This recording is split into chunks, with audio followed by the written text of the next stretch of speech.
আজকে হলো কার্তিক পুজো। তো সকলকে জানাই শুভ কার্তিক পুজো। তো আগের দিন এসেছি আমাদের এই বাড়িতে, দেখেছো কালকে বিকেলবেলায় সন্ধেবেলায় আর কি ঘুমিয়ে পড়েছিলাম। তো এসেছি ওই বিকেল 4টে 4:30 তখন বাজে। তো খাওয়া দাওয়া করে তো প্রত্যুষ যতক্ষণ জেগেছিল ওকে খাওয়ানোর পরই ও ঘুমিয়ে পড়েছে, ওর সাথে সাথে আমরাও ঘুমিয়ে পড়েছিলাম। কারণটা কি বলো তো, অনেক লেট হয়ে গেছিলো। কালকে মনে হচ্ছিল রাস্তায় শেষ হচ্ছে না, মানে অনেকক্ষণ প্রায় 5-6 ঘন্টা লেগে গেছিলো মনে হচ্ছিল। তারপরে ভালো লাগছিলো না। আর প্রত্যেক দিনই সকালবেলায় উঠতে হয় ঘুম থেকে। কালকে না আজকে সকালে প্রত্যুষ কিন্তু 6টার সময় উঠেছে, কোনো দিনও ওঠে না সেই 3:30 নয় 4টে, প্রত্যেক দিনই ওঠে। কালকেও সকালে উঠেছিল। তো সারা ঘুম টুম হয় না। আবার অতটা গাড়ি বাসে করে আসার ফলে মানে ঘুমিয়ে পড়েছিলাম, বেশ ভালোই হয়েছে, ঘুমটা পুড়ে গেছে। তো এই দেখো এখন সকালবেলায় চা বানিয়েছে মা, তো ওই যে চা খাচ্ছি রোদে বসে বসে। এখন তো সেরকম একটা রোদের জোর নেই তো সকালবেলায়। আর এই যে প্রত্যুষ কিন্তু কারোর কোলে যায়নি, আমি বেশি দিন ছিলাম না, এবার গিয়ে 4-5 দিন ছিলাম, দিয়ে চলে এসেছিলাম। তো এখানে দেখো ওকে সোয়েটার প্যান্ট সব পরিয়ে দিয়েছি। আর ও কিন্তু কারোর কোলেই যাচ্ছে না, শুধু ওর বাবা আর আমি দুজনেই ছিলাম। তো আমরা দুজন ছিলাম বলেই আর কি। আরও দেখো এখন খাটের মধ্যে খেলা করছে, আর ওর মাসি এখানে কাজ করছে, মানে ওর মাসি এখানে কাজ করছে, বিছানা গোছাচ্ছে। তো আমরা তো চা, রুটি, বিস্কুট এসব খেলাম, বিস্কুট, কেক।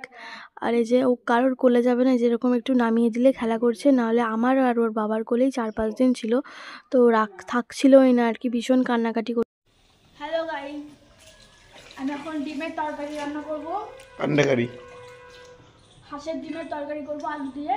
সেজন্য দেখো এই যে আলু কেটেছি, আলু কেটে এখন তরকারি হবে। মশলা করে দিল বুনি, আমি কেটেছি আর ও মশলাটা কেটে দিল আর কি। আমাদের মিক্সারটা বাটিটা নষ্ট হয়ে গেছে, প্রথমে মিক্সারে বসিয়েছি, দেখছি মিক্সারে আর মশলা করা হচ্ছে না।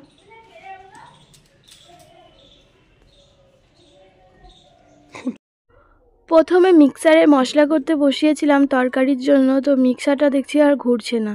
তো এটা কিন্তু আমাদের মিক্সার না, পাশের বাড়ি একজনের মিক্সার নিয়ে আসলাম মশলা করার জন্য, না মশলাটা শিলেই করে দিয়েছে আমার বোন। আর এই মিক্সারটা নিয়ে আসলাম হলো প্রত্যুষের খাবার গুঁড়ো করার জন্য। ও যে ওটসটা খায় সেটা তো আগে গুঁড়ো করতে হয়, সেটা করার জন্য। তো সব যেটুকু ওটস নিয়ে গেছিলাম সবটাই গুঁড়ো করে রেখেছিলাম, বারবার কেন আনতে যাব অন্যের বাড়ি থেকে, সেজন্য একবারে করে রেখেছিলাম। আর এ দেখো ও কিন্তু ভয় পাচ্ছে, মিক্সার চলছে, আবার সে আমার কাছে আসবে, এসে আমার কাছে কীভাবে ধরে দাঁড়িয়ে আছে দেখো আমাকে। তো মিক্সারের আওয়াজ শুনে ও কিন্তু ভয় পাচ্ছে, কিন্তু আবার আমার কাছে এসে ও আমার কাছে দাঁড়াবে আর কি, দেখবে। তো দেখো কিছুতেই মিক্সারের পাশে যাচ্ছে না, কিন্তু আবার বসছে। ওটস রান্না করলাম সকালবেলায়, আজকে একটু কেক খাইয়েছি, সেজন্য একটু 1 ঘন্টা লেট করেই ওটসটা খাওয়ানো হবে। আরও দেখো সব কিছু শুধু ছুঁড়ে ছুঁড়ে ফেলবে ও। মাম্মা ওগুলো রান্না করলাম ওটসটা, ওকে বললাম একটু ঠান্ডা করে দিতে। ডিমের তরকারিটা প্রায় হয়ে গেছে, তাই এই যে ডিমগুলো দিয়ে দিলাম, আর প্রত্যুষকে ওদিকে আমি খাওয়াচ্ছি আর ডিমগুলো তার ফাঁকে দিতে এলাম। আর ও তো খেতেই চায় না, খাওয়াতে গেলেই প্রায় 2 ঘন্টা লেগে যায়। আর ওই বাড়িতে গেলেই ওর একটু শরীর খারাপ করে, তাই দেখো একদমই খেতে চাইছে না। আবার ওর পেটের সমস্যা হয়ে যায়, মানে বারবার পটি করে আর কি। তো এই যে দেখো ডিমের তরকারি হয়ে গেছে আমার। ওখান তো এরকম ছিল, ফেলে দেবে ফেলে দেবে।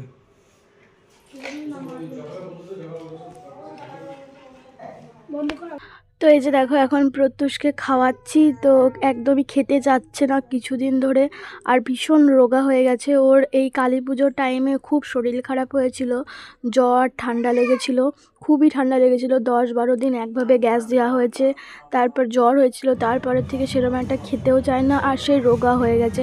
আর আমাদের বাড়ি যখন আগে গেছিলাম 2-3 মাস আগে, তখনও ওখানে যাওয়ার পর একটু পেটের সমস্যা হচ্ছিল, বারবার পটি করছিল। এইবার তো যেদিন গেছি তার পরের দিন থেকেই শুরু হয়ে গেছে ওরকম পেটের সমস্যা, মানে বারবার পটি করছে, সে আরও রোগা হয়ে গেছে। মানে কি বলতো, এক জায়গায় থাকতে থাকতে একটা ওয়েদার, আর ওখানে একটা অন্যরকম ওয়েদার, আর আমরা বাড়িতে মানে কেনা জল খাই না এই বাড়িতে। তো আমাদের কলের জল ভালো, তাই আমরা কলের জলই খাই। কিন্তু আমার শ্বশুরবাড়ির ওখানে তো কলের জল ভালো না, তাই কেনা জল খেতে হয়। প্রত্যুষও সেই জল খায়, সেই জন্য হয়তো হতে পারে, বা কী কারণে ঠিক বলতে পারছি না। আগের বারে যখন গেছিলাম তখন কিছুদিন পরে একটু সমস্যা হয়েছিল, আর এইবার গিয়েই আর কি তার পরের দিন থেকে এরকম পেটের সমস্যা, পায়খানা করছে, বারবার পটি করছে। তো এই যে দেখো জামা কাপড়গুলো মেলে দিলাম ছাদে। শুক্রবারে আমরা এসছি, আর পুজো ছিল শনিবারে, কার্তিক পুজো। আর আমাদের এখানে কার্তিক লড়াই যেটা বলে সেটা ছিল রবিবারে। আর কালকে আমাদের বাড়িতে কিছু লোকজনও খেয়েছিল, আর আমরা ছিলাম বাড়ির লোক। তো বাড়িতে অনেক কি খাসির মাংস রান্না হয়েছিল, আর আমি কালকে ভিডিও করিনি, ইচ্ছা করেই করিনি, কারণ বাড়িতে অনেক লোকজন ছিল, আর বিশেষ করে আমার বাবা ছিল, সেজন্য আরও ভিডিও করিনি আর কি। তো অনেক খাসির মাংস রান্না হয়েছিল, আরে অনেক কিছু রান্না হয়েছিল, ঘুগনি, বাঁধাকপি, তারপর ডাল, তারপর আরও ভাজা-ভুজো অনেক কিছু রান্না হয়েছিল। তো কালকে আর আমি ভিডিও করিনি। কালকে ছিল আমাদের এখানে কার্তিক লড়াই, মানে রাস্তায় লড়াই হয়, মানে ঠাকুর ঘোরে আর কি, লড়াই তো না, ঠাকুর ঘোরে, সব প্যান্ডেলে ঠাকুর ঘোরায়। অনেক রকম লাইটিং, অনেক রকম মানে বহুত রকম, এইবারে আরও বেশি সুন্দর সুন্দর লাইটিং ছিল। তো লাইটিং ঘোরায়। তো এই দেখো এখন আমি এই যে ওর বাড়িতে এগুলো আমি করি, মানে ও যখন ছোট ছিল, যখন ওর 1 মাস বয়স, যখন সর্ষের তেল গায়ে দিয়েছিলাম, তখন ওর ভীষণ খারাপ, মানে একটা খারাপ, খুব কষ্ট পেয়েছিল কদিন। তো সেগুলোর গা থেকে ছাল ছাড়তো গোটা গায়ে, মানে ডাক্তারে বলেছিল ওর গায়ে 6 মাস পর্যন্ত সর্ষের তেল দিতে বারণ করেছিল, কিন্তু তাও দিয়ে দিয়ে এখন শ্যুট করে গেছে। কিন্তু মাথাতে এখনও ঠিক হয়নি, ঠিক হয়েই গেছে প্রায়, আগের মতো নেই। আগে তো দেখলে লোকে ভয় পাবে এমন হতো। তো এই যে ওষুধটা দিয়েছিল, যখন প্রথম ডাক্তার দেখাতাম, তো আমি এরকম প্রায় দিনই ওর মাথা থেকে এই নোংরাগুলো যখন ঘুমিয়ে যায় তখন তুলে দিই। আর যখন 3-4 মাস বয়স পর্যন্ত না ঘুমালেও এগুলো পরিষ্কার করা যেত, নখ কাটা যেত, কিন্তু এখন আর না ঘুমালে নখও কাটতে দেয় না, এই মাথার নোংরাগুলো পরিষ্কার করতে দেয় না। তো যখনই দেখি ওর মাথায় এরকম সর্ষের তেল দেওয়ার কারণে এরকম হয়, মানে ছাল ওঠে, তো তখনই এরকমভাবে আমি পরিষ্কার করে দিই।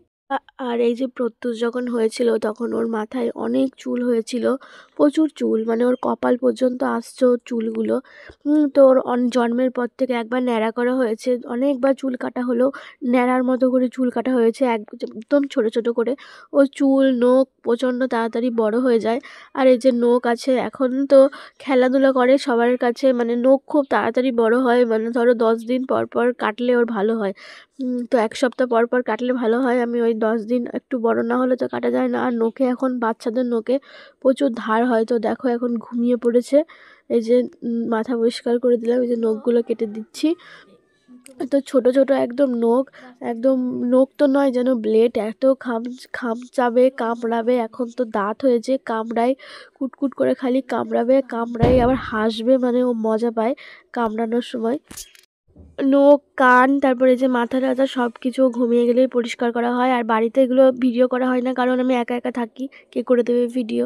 তো এখানে ওর বাবা ছিল, তাই একটু ভিডিও করে দিল। এখন দেখো সন্ধ্যেবেলায় ঠাকুর দেখতে যাব, তার আগে একটু চা বানাচ্ছি, চা খাওয়া হবে। আমি খাই না ভালো, আমার একদমই ভালো লাগে না চা, মানে ভালোই লাগে না, খুব কমের ভাগ খাই।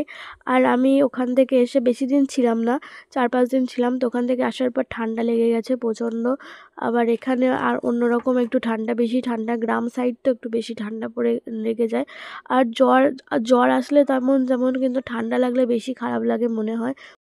কালী পুজোর সময় প্রত্যুষের ঠান্ডা জ্বর হয়েছিল, জ্বর ছাড়ছিল না, মানে জ্বর যাচ্ছিল আসছিল, তারপর খুব ঠান্ডা লেগে গেছিলো, গ্যাস দেওয়া হয়েছে 10-12 দিন। তারপরে থেকে সেরকম একটা খেতেই চায় না। আবার হলো যে রোগা হয়ে গেছে খুব, মানে ভীষণ রোগা হয়ে গেছে। আগে যেরকম ছিল, রোগাও না মোটাও না, এখন পুরো রোগা হয়ে গেছে। তো এই দেখো এখন, মানে কারোর কোলে তো যায় না, এভাবে ছেড়ে দিলে একটু খেলাধুলা করে, মানে আমাদের ওই বাড়িতে কারোর কোলেই যায়নি ও। তো এই যে দেখো এখন সন্ধেবেলায় ওকে একটু খাওয়াবো। দুপুরবেলাও ভাত খাইয়েছিলাম, সেরকম একটা ভালো খায়নি, তো এখনও খাওয়াবো। খাইয়ে দাইয়ে ও ঘুমিয়ে যায়, সন্ধ্যেবেলাতেই ঘুমিয়ে যায়।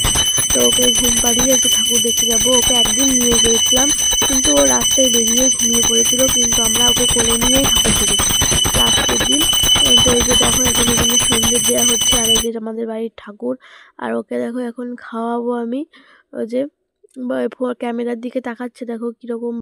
আর এই যে কারোর কোলে যেতে চায় না চেনা মানুষ, আর আমাদের বাড়িতে যেই কজন, ওই বাড়িতে লোকজন, সেই কয়জনের কোলেই ও যায়।